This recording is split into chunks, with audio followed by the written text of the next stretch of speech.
Para esta sección del informe en muestra de cálculo nos pareció pertinente incluir un video explicativo bastante conciso y breve en donde se demuestre cómo se calcularon los datos y cómo se obtuvieron las gráficas. Entonces lo primero es tomar de base la curva de calibración que está en Avatar, en donde nos brindan una tabla de datos con la que se puede construir una gráfica y así obtener una función con un R cuadrado de 0,9985 que permite encontrar mediante el índice de refracción la concentración que hay de cloroformo.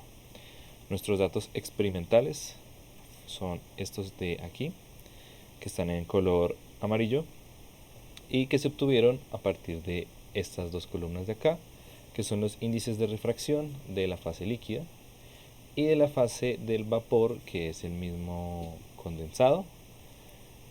A partir de la ecuación anterior, la de la curva de calibración, se obtienen los valores de X y de Y, que son las concentraciones de cloroformo que hay en cada uno de los momentos en los que se midieron las temperaturas y en cada una de las diluciones.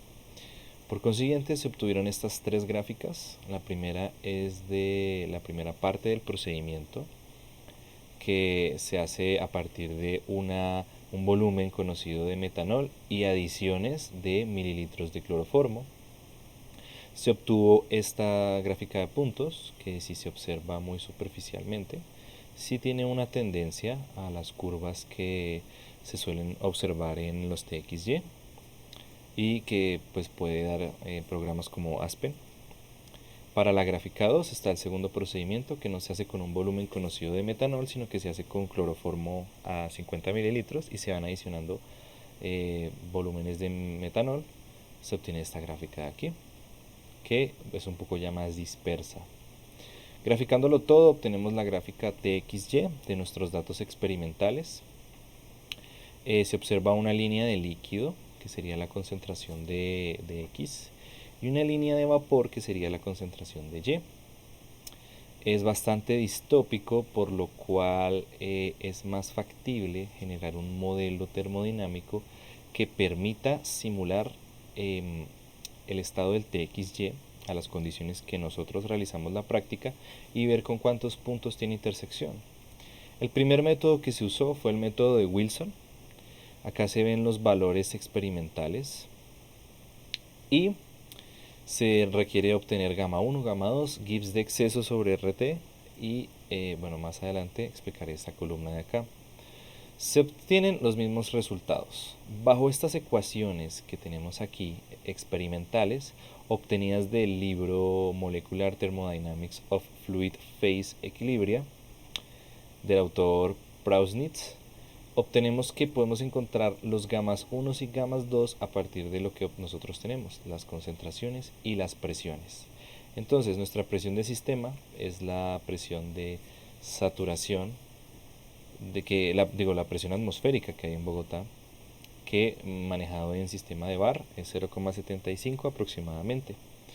Acá tenemos presiones de saturación, que igualmente están en bar, y las obtuvimos a partir de las ecuaciones de Antoine que rescatamos de la base de datos del NIST.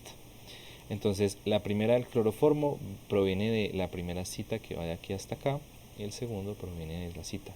Ambos son del NIST, pero para términos de referencias, pues cada uno le pertenece a un libro específico.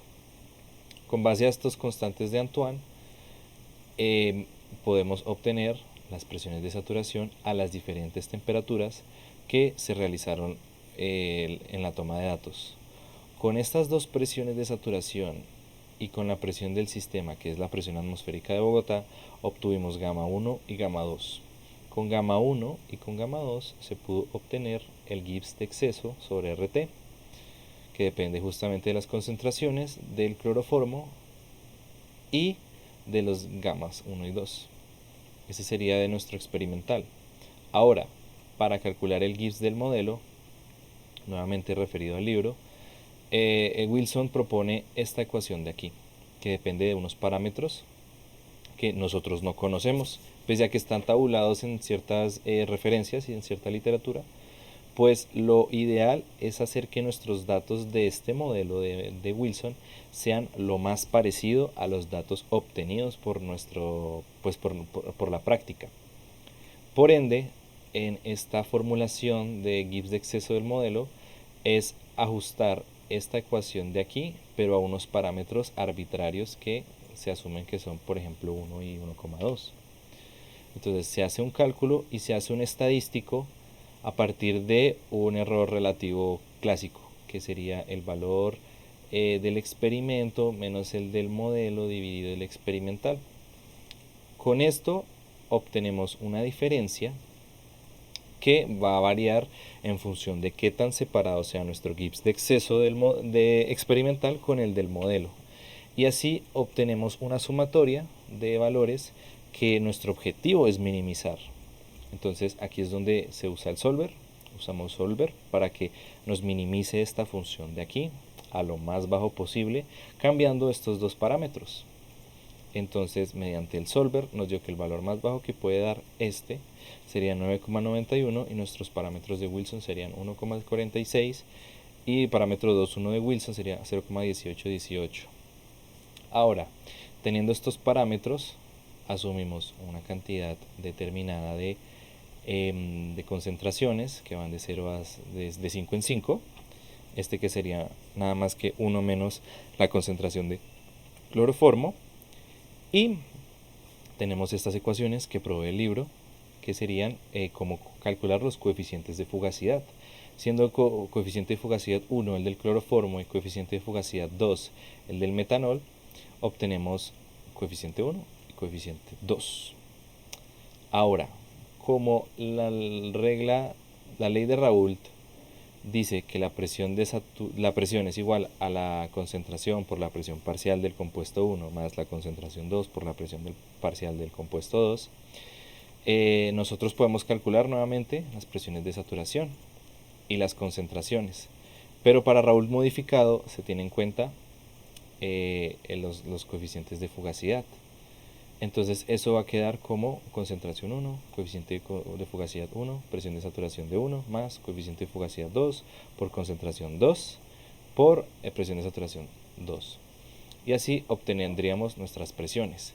Pero esta presión de aquí debe ser siempre nuestra presión del sistema, que sería a las condiciones de Bogotá.